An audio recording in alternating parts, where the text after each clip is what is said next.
It's Rog, and we're continuing our preview pods of the 2024 Copa América, presented by Dove Men+Care. Oh, I love my Dove, and I love that 16 teams are vying to emerge and reach Lionel Messi's birthplace, Miami, Florida, on July 14th with the title of the best team in the Americas. And that includes North, South and Central, East and West America on the line. And to talk about all of that big picture, tell you all you need to know to revel in this Copa das Copas, I'm joined by the pride of Las Vegas, gently's always a sure bet, who clawed his way to a professional career in football by his gritty fingernails, turned himself to a full international for the US men's national team, took him to teens across the continent in US, Mexico and Canada. It's a tale of so much wonder and hope that the Greek mythologist named a demigod after him. Oh, it's a joy to welcome back my mate.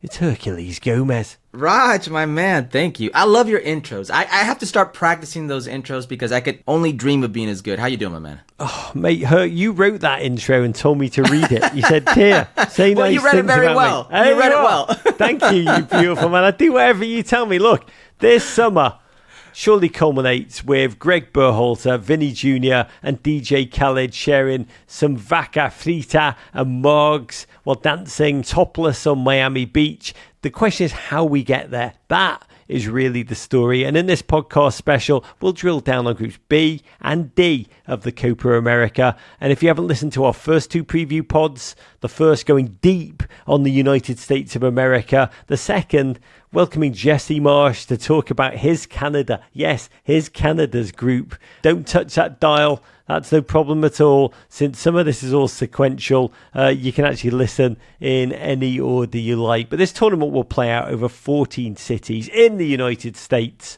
2 summers from now, when the World Cup rolls into town, hosting will be spread out across our nation, but also Canada and Mexico, our neighbours. Summer 2026 really is the sole focus, I'd say, of El Tricolor, Mexico's national team. They hired the manager who led an under-23 squad to Olympic bronze in Tokyo in 2020. Jaime Lozano.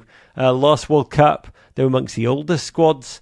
My God, this is a nation that truly bloody values experience. But according to sporting director Duilijo Davino, they're using this Copa to prepare the next generation.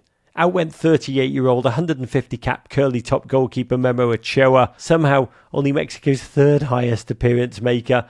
This team, honestly, they do love an experienced geriatric, nearly as much as Anthony Kiedis' girlfriend. They have had an age makeover. Out went 33-year-old Fulham striker Raul Giménez. Gone is Chucky Lozano, fresh off winning the Eredivisie with PSV and signing for San Diego as the first DP in club history. Now, the average age of this roster is down to 25 years old. Herc, break it all down for us, this transformation, wheels within wheels. This is a long play, right, with 2 years in mind. Is this tournament about getting the balance right between youth and inexperience? Or do they believe they are truly competitive now? I guess the question is just how talented, how ready is this next crop of players? They're not. And to go off of that, you look at this roster, there will be no players 25 years of age or younger with World Cup experience. This generational shift should have happened in Qatar. You should have been preparing the next generation for a World Cup in your home country because Mexico does have World Cup games here. This generational shift is a farce. It doesn't exist, Raj. Proof of that is there are only 3 players on this roster who are no longer here. 4 if you want to count Jesus Gallardo, who already lost his position to Gerardo Arteaga, the left back in Monterrey, so he was on his way out anyways. But it's Memo Ochoa, who's 39, by the way, this coming month. It's Henry Martin, who's 31 right now. And it's Chucky Lozano, who's 28. Those are the only 3 differences. And to prove it, you look at the Gold Cup roster that participated for Jimmy Lozano. 25.5 years of age. Okay? You look at the average age of this roster for Copa America, 25.7. And you don't have soon-to-be 39-year-old goalkeeper Memo Ochoa on this roster. How did you get older? I thought the whole idea was to get younger. This is one of the biggest misconceptions in Mexican football is that they're trying to change. They're trying to do something, that there's a plan. There is no plan. It's their way of saying, we need to take a few guys out of this locker room that either they think aren't good for the locker room or need to be exited because they're too old, in the case of Memo Ochoa. But now the guy that you wanted to give the Memo Ochoa mantle and goal, Luis Malagon, gets injured. So now you're going with a player in Julio Gonzalez, 32 years of age, 2 caps. A player like Raul Rangel, Tala Rangel, goalkeeper, 24 years of age, 1 cap. Or a player of 28 years of age in Carlos Acevedo, who's been awfully injured the last year and a half, 6 caps. There is no play here. There is no plan. And this whole generational shift is a farce. You just blew my mind in every way. AKA, Mexico, you could well be grouped. But let's talk about one of the new starlets. This episode's Dove Men+Care player to watch. The new captain will be West Ham United's fist of steel, Edson Alvarez. But undoubtedly, the star of this team is Argentine-born 23-year-old Feyenoord striker Santiago Giménez. Especially with the exclusion of World Cup 2022 starter. You've already mentioned him, Henry Martin, who at 31 apparently not going to be part of that rebuild. After banging in goals for Cruz Azul, Giménez earned a $6 million move to the Netherlands and last season scored as many goals as he is years old in the Eredivisie. He's 23. Herc, you know what it's like to bang in the goals in Liga MX. You've also had Santi Giménez as a guest on Vamos. Tell us about this man. What makes his prodigious talent unique, and can it scale up this summer? His pedigree. Santi Giménez is the son of Cristian Giménez, who's an absolute legend in Mexican football. He's a legend for Pachuca, winning the Sudamericana international tournament against South American opposition, countless CONCACAF Champions Cups, Champions Leagues, whatever they were called at the time. Liga MX, goes to Cruz Azul, is a Cruz Azul legend, a very big institution. He comes from a footballing family. His father is very well respected, played for the Mexican national team. Now, Santi Giménez is Argentine-born, but from his first year of birth has been in Mexico his whole life.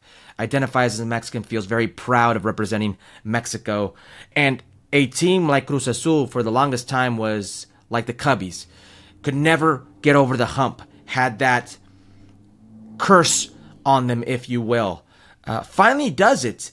And does it with a 19-year-old striker in Santiago Giménez scoring big goals in the playoffs, in their Liguilla, only to look at his dad and tell him, hey, that's not so difficult. Why couldn't you do it type of deal? This guy is refreshing. He is fast-paced. He is electric in the final third.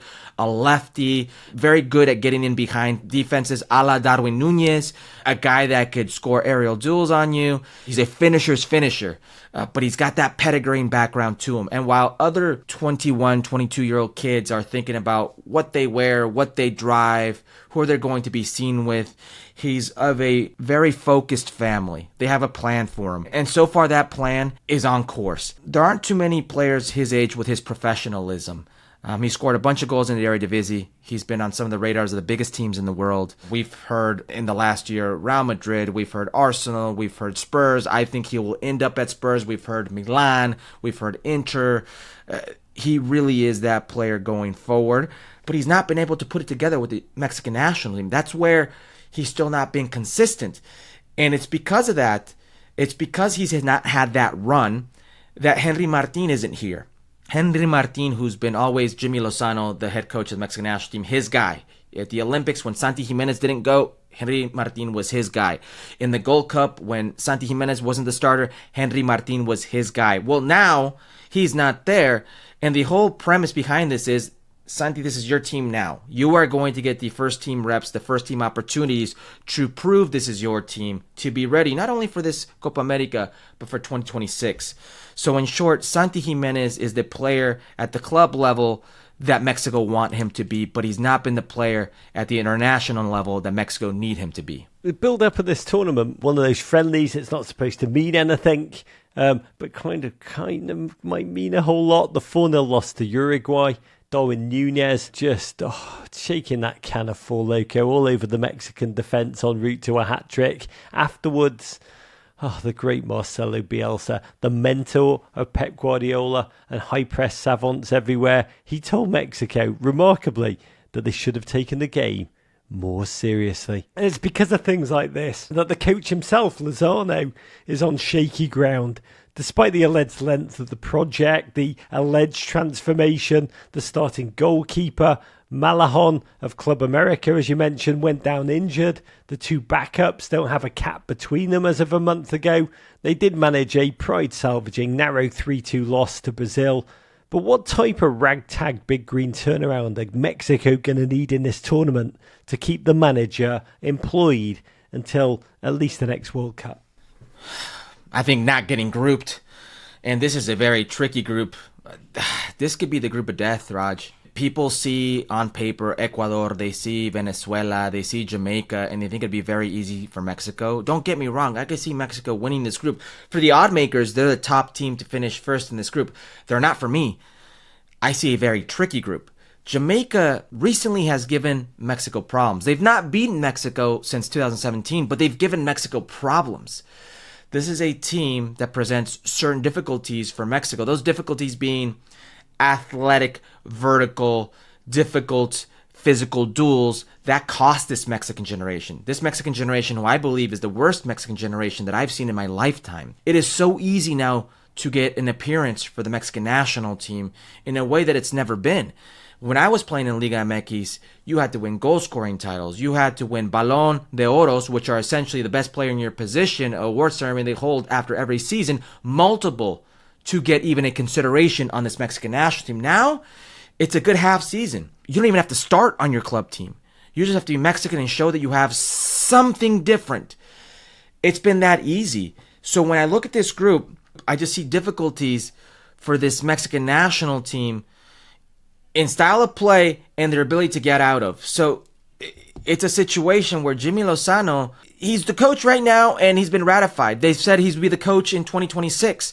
That's when you should most worry, when the federation officials have to come out and publicly state, you're our guy no matter what. That means you're on the hot seat. I just realised Bruce Arena's going to be coaching Mexico in 2020. So we'll have Jesse Marsh up north. We'll have Bruce Seed below us down south.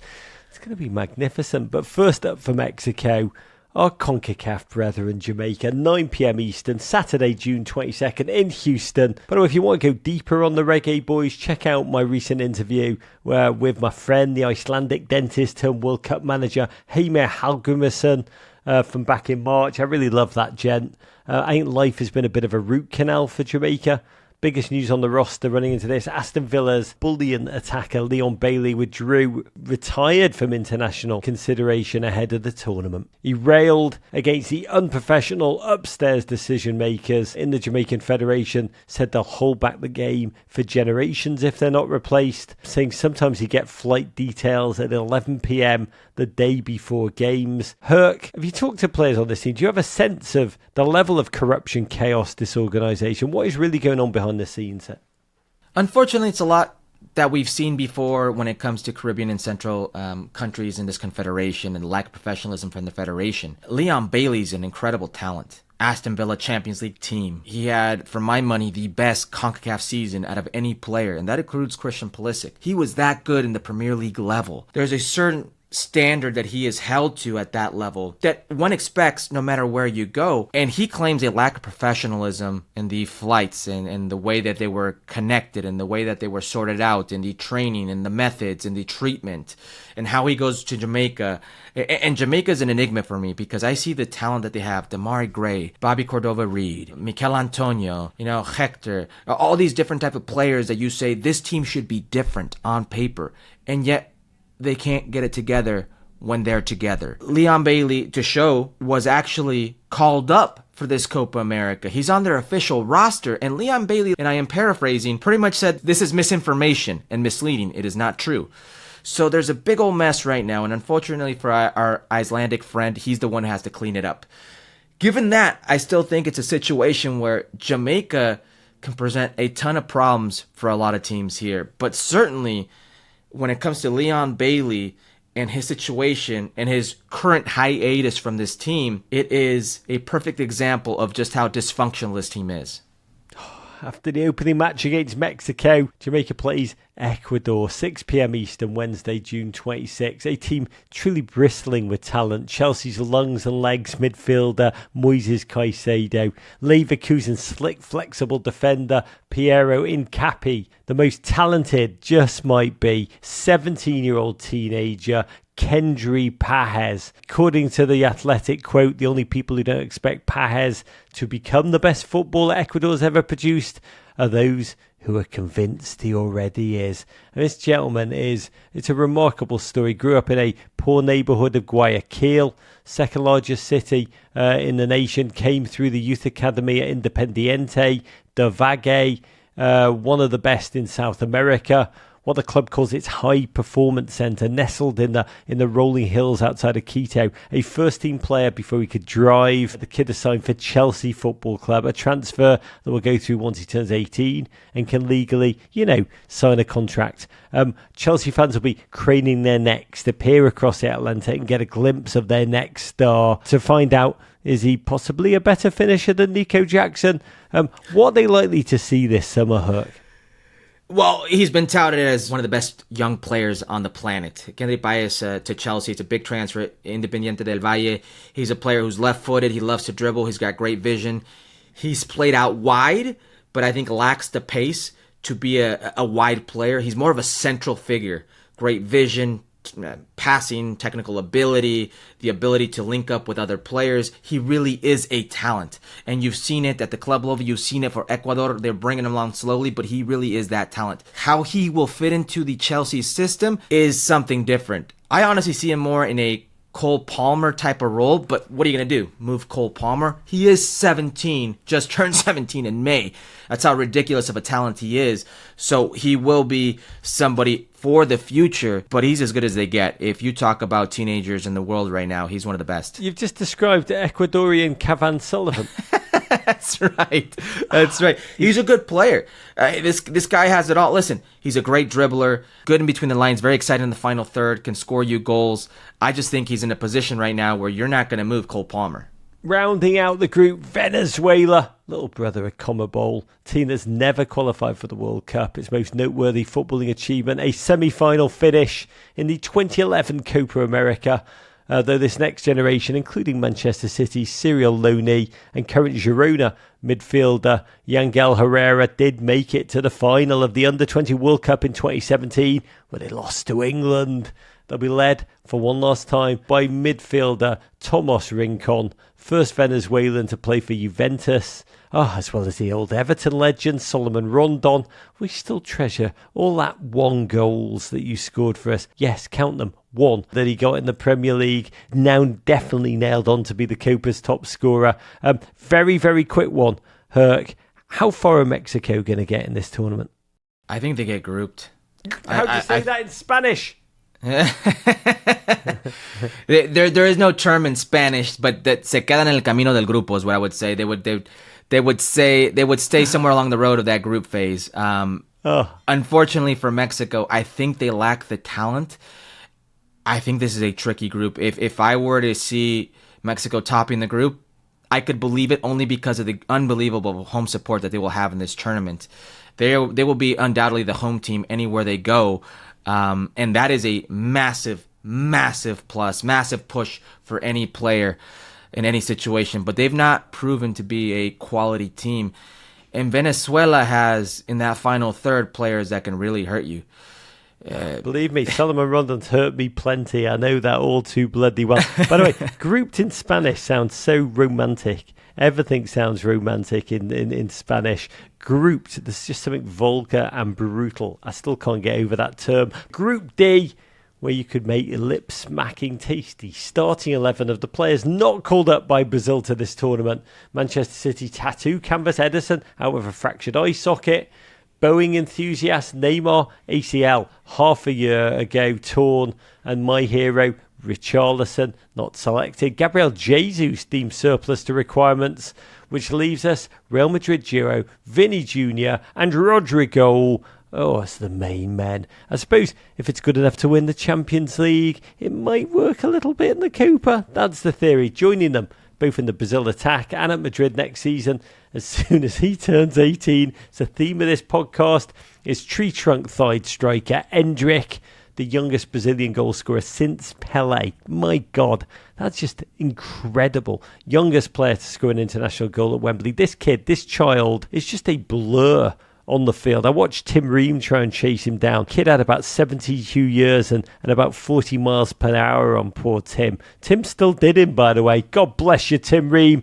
But this kid is a phenom, Herc. What will defenders be seeing, mostly in their rearview mirror and then their nightmares when they replay his highlights from this upcoming Copa?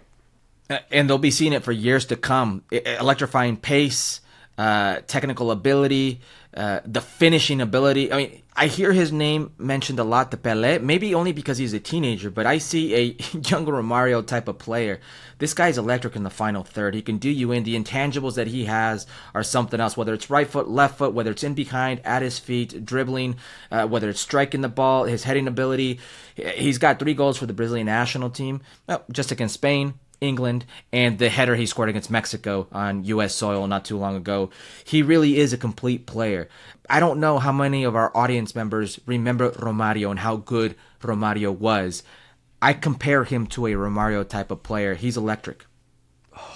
Brazilian football has always been about football arte and also football brute, just locking it down at the back in the modern period. And I say there's a lot of stern defenders on this squad, a lot of slick strikers, but in large part, team relies on one man to move the ball between them. West Ham side part and Gote combo, Lucas Paqueta, who was cleared to play at the last moment by Brazil. His transfer to Manchester City this summer fell apart, and possibly his future in the game is in question thanks to charges of betting breaches.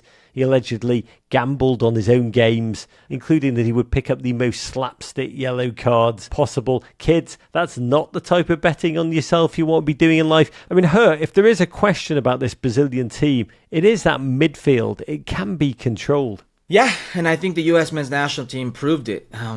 They ran through them. They didn't respect that midfield. They pretty much said, you guys are 3 mid-table Premier League players, and treated them that way. And that's what it looked like. Now, you mentioned Lucas Paqueta and what had happened, betting a yellow on yourself. We've seen this before in English football. Bradley Wood, Lincoln City, he got 6 years for it.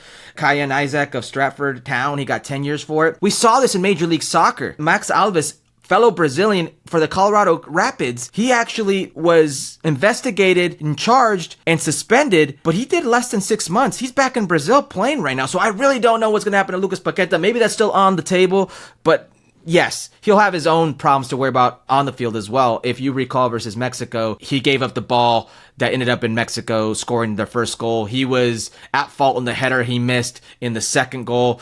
He didn't look very good versus the U.S. men's national team. Man City's, got him on their radar, but he's got bigger fish to fry right now. Last one on Brazil, very quickly. Rumours have been for years that the Everton legend, Mr. Carlo Ancelotti, is on the cusp of taking over as manager. Supposed to happen this summer ahead of the Copa, but dude keeps accidentally going and winning the Champions League over and over. A record 5 Champions League trophies as manager. In the meantime, Dorival Jr. coaches the team. Let's just say experienced coach in Brazil. I'm not sure there's many teams in the top flight that he's not managed at some point or another. This is his 26th job. Brought in as a firefighter to this team, though surprisingly popular originally in Brazil. He's tactically flexible, molds to whatever players are available. Herc, what version of Brazil will we see when we cock an Ancelotti-esque eyebrow to watch them this summer? 26 team. It's a big LinkedIn page. He's had 5 teams since 2020, Raj. Yeah. If there's one weakness right now in Brazilian football, it's the coaching. There are no top Brazilian coaches. And this is why for the first time ever, the Pentacampeones, the 5-time World Cup champions, have looked outside of Brazil, and you heard Carlo Ancelotti. There's a lack of professionalism when it comes to the way these teams play, when it comes to the way Brazil is set up. We're no longer talking about the Brazils of the past. We're not talking about the Ronaldinhos, the Rivaldos, the Ronaldos, the Kakás. We're not talking about the Marcelos, the Cafus. Those generations are gone. You would kill to have Neymar here regardless of how that knee is, because there's a lack, I think, of talent and leadership on this team. This is going to be a rough one for him. You look at that midfield, Newcastle, West Ham, you look at that back line. There are no longer Brazilians at the top teams in the world. It's that front line and what they could potentially do to you that is making you feel positive about that group. It's Alisson in goal that makes you feel somewhat good about this group. But everywhere else in between, you're really grasping at straws to come up with solutions for this Brazil in this Copa America. I've not seen a weaker Brazilian pool in quite some time. Maybe the Dunga coach team in the last Copa America, and Dunga got grouped and fired. Grouped and fired. What's been worse than being grouped? Been grouped and fired. By the way, I want to make it clear, when Herc demeans Newcastle and West Ham, bite your arm off to be Newcastle and West Ham. If Dorival is spending late nights cramming for his group stage opponents, likely most of that time will be spent on Colombia, whom Brazil face last. Colombia's star undoubtedly is Luis Manuel Diaz, dancing in the stands. You know him, Liverpool fans, watching his son, yes, the winger Luis Diaz, who lives to zigzag between defenders on the field. They plunge for the cheap option as manager, their former assistant Nestor Lorenzo, after splurging all of available cash on former Metro Stars manager Carlos Queiroz, fired after failing to qualify for the 2022 World Cup. Up top, they count on Aston Villa attacker / synth pop aficionado Jean Duran. But what I find most curious is, Duran's surname aside, closest thing Colombia has to an aging rock star, it's James Rodriguez. Honestly, I couldn't believe he was still in the team when I saw them land in the United States of America. The gent still brings to mind just the tennis ball-sized grasshopper that gave him luck at his coming out party in World Cup 2014. Not all who wander are lost, but let's be honest, James has done a lot of the wandering of late. His last 3 stops were Qatar, where he complained about being told to use his hands to eat al rayon, to Greece, where he complained Olympiacos didn't treat him seriously, to Sao Paulo, where he complained about just how hard the defenders tackle in Brazil. A few years ago in Bayern Munich, where he won back-to-back Bundesliga titles. Yes, this really happened. It was the cold that he complained about. Now, despite only having played 265 minutes for his club in this calendar year, he's been installed as Colombia's captain. What could possibly go wrong? Manager Lorenzo says there are players in 20 minutes who give you more than anyone else. I guess he's talking about James Herc. What can we expect from Colombia's super sub / captain? Will he start? What will he end up complaining about? I think he starts, and I think he does well, Raj. Listen, Colombia is a different animal. They failed to make the World Cup, the 2022 World Cup in Qatar, because they couldn't score a single goal in 7 games to finish up the World Cup qualifying campaign. Not because they were a bad team, and they've continued a 22-game unbeaten run, capped off by a 5-1 win against the U.S. men's national team on home soil. And James Martinez is a big part of that. I know people are going to take shots at James. He's still only 32 years of age, and he plays at a different velocity, but the man puts on that yellow jersey. He's a different player. 99 caps for his team, 27 goals, 27 assists. And you know what the craziest thing about that, Raj? They're important games. I mean, we're talking about 21 goals, 23 assists between the World Cup, Copa America, and World Cup qualifying. All he does is score and set up important goals for his national team. So I don't care how old he is. I don't care what the club situation is, whether it's Sao Paulo, whether it's Olympiacos, whether he's playing in Qatar or not playing. This guy puts on that jersey. He's an animal. He's a beast. And Colombia is certainly a team to be contended with in this tournament. Yeah, he plays for Colombia as he once did for Everton, his other beloved. Oh, we still love you, James. Even though you didn't really love us at the end, and even though you do kind of pretend that you do now so you can come back. But your team, Colombia, that would be, as you mentioned, failed to qualify for the last World Cup, but are currently on a 22-game unbeaten run, including the 5-1 beatdown of the United States with the pro-Colombia fans packing the stadium in DC. Still hurts. Final of the Copa America comes 2 days after James turns 33. That will be some party. Take it from me. What are the odds he gets one hell of a birthday present? That's my dark horse in this tournament. I mean, there is only one team in South American qualifying, one team in CONCACAF that is currently unbeaten this year. That would be Colombia. For as good as Uruguay is, the boogeyman with Marcelo Bielsa, for as good as Brazil is up top, for as good as Lionel Messi and this Argentina, there is only one undefeated team in this competition, and that is Colombia. They are on a 22-game unbeaten streak that includes not only the 5-1 thrashing to the U.S. men's national team, but wins over Brazil, wins over Spain.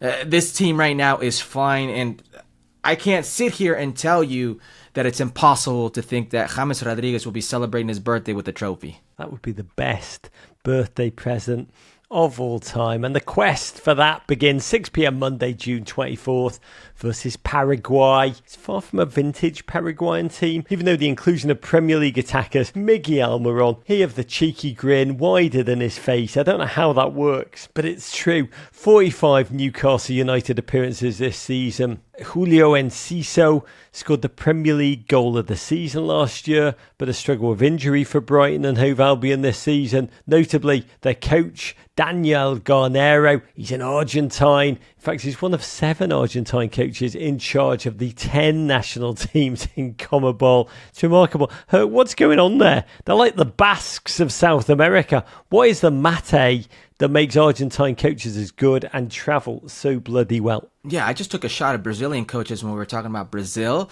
That's the opposite for Argentine coaches. They have a willingness to step out of their comfort zones and explore different types of footballs. Just as they export the Argentine player abroad, they do the same with the Argentine coach. And it's a willingness to adapt to any type of setting. And also, when you look at Argentine football, there's a necessity to work well with youngsters. They have to export players at an early age for the club to survive. So you have to be able to work well with young players, and you've got to be able to have a certain thick skin about you regardless of the setting. Those are Argentine coaches.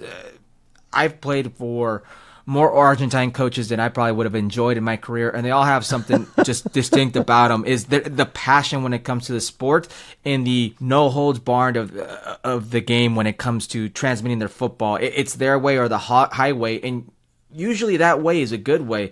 You'd be hard-pressed to find a better genre coach in the world than the Argentine coach. I think the Basques are right up there. And other than that, I think New Jersey is probably football's other the ACC, right? Yeah. I mean, it just is. I don't know why, but it just kind of is. Oh, the last team in the group, Costa Rica, unlikely to relive their World Cup 2014 quarterfinal dream run. Just a few days ago, long-time legend and still bleach blonde goalkeeper Keylor Navas retired. Gracias Costa Rica, hasta siempre. Pura vida. He ends his career as the most decorated of any Costa Rican throughout history on the men's side. 114 international caps overall, 42 clean sheets, a 1.11 goals against average.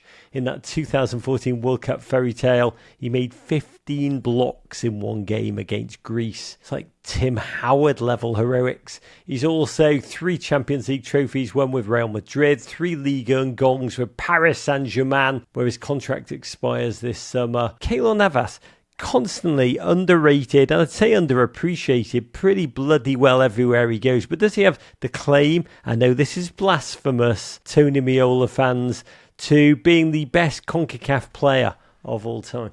Yeah, I think it's very arguable that he has the most distinguished club career of all. And listen, people are going to say, wait a second, Hugo Sanchez was a Penta Pichichi. That's the leading goal scorer of Spain 5 different years, right? With Real Madrid and Atletico, 4 with Real and 1 with Atletico. But you're thinking about today's La Liga. You're not thinking about the La Liga of old. That Real Madrid team struggled to win European championships. They never did. They never won the equivalent of a Champions League. Here you have a goalkeeper that not only has the national team experience, has the games on the international side, but has 4 Champions League final appearances where he won 3. On that Real Madrid team that dominated a good 5-6 year span, he has a great legitimate claim of being arguably the most decorated player in CONCACAF's history. It really is splitting hairs. I think the only player that you could say has both equally on the national team and the club side would be Rafa Marquez. because Rafa Marquez has 5 World Cups to his name, captained all 5 of those World Cups, by the way, to Mexico, one of the country's most important players in their history, and also, by the way, played for that Barcelona team that's considered by many to be the best football team of all time, that Pep Guardiola coached Barcelona team. I'd love to give it to Keylor Navas, but it's very difficult when you have a Rafa Marquez there, and I know it's very polemic when I say Rafa Marquez because people are going to say Hugo Sanchez, but you have to remember that La Liga, that Real Madrid team isn't today's Real Madrid, today's La Liga. They never won the equivalent of a Champions League. Keylor Navas did. Not once, not twice, 3 times. What a hero, and just constantly humble in everything he did. By the way, if you ask me, how many Fulham Player of the Year trophies did Keylor Navas win? Put one in the Anthony Robinson column in his claim for being greatest CONCACAF player of all time. But Herc, we've journeyed through it all, Copa America wise. We've lived it in depth, in wonder. Can you just ruin it for us? You mentioned Colombia are your dark horse to win it all.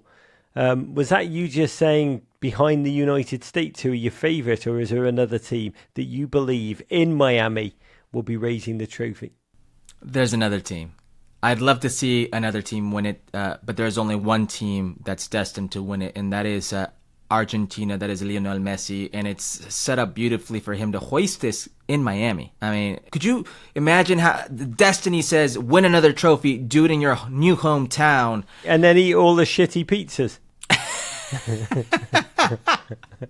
I just got that reference. In your hometown, and then all the shitty pizzas. I just got that reference. And yes, if you know Argentine pizza, that's what kind of pizza you're getting. They put anything on pizza, man. Yeah. The Italians would be disgusted.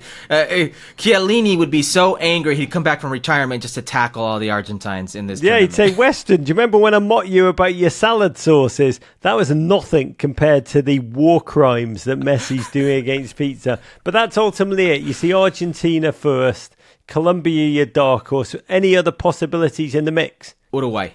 I think Uruguay's got a team right now to contend with. Oddly enough, Bielsa's never really won anything. Bielsa's more about the aesthetics of football, the aura, the spirit of what he wants to play, how he wants to play, and oftentimes those trophies have eluded him. He's got a team to contend. They've got a style that's conducive. They could not run out of gas because they're so high octane.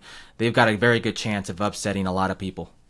You're right that ultimately this is a man who is about the aesthetics as opposed to the trophies. I once interviewed Marcelo Bielsa and I asked him what the essence of soccer is. He didn't have to wait a beat. He just looked at me very sternly and he said, soccer is about bringing joy to those who find joy hard to find, which I find genuinely true and deeply, deeply moving. But believe me, I was only probing for more possible winners because I was wondering how far down your list you have to get before you mutter those 2 words that we long to hear, the United States of America. That's actually 4 words. If I'm being realistic, I think it's they're in the top 6, and depending the cross, they could be in that top 4.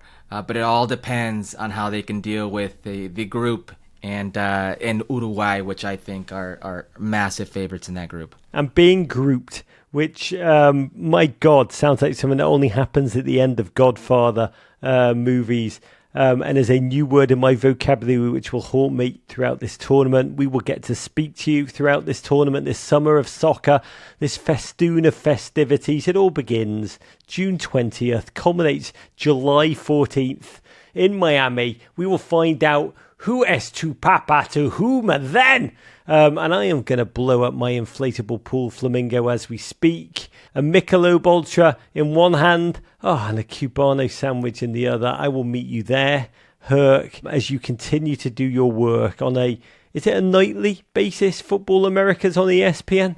It will be for Copa Americas, yes, and we're excited to do that. I'm excited to continue to work here on Men in Blazers, bringing all the best news analysis when it comes to Copa America and beyond, which I've been very excited to do. Herc, we are blessed to have you, genuinely, and the world can't get enough Herc. I'm glad you're on every bloody night. World needs more Herc. It is my deepest pleasure.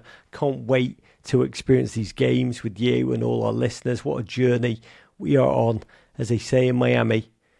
Courage, bro.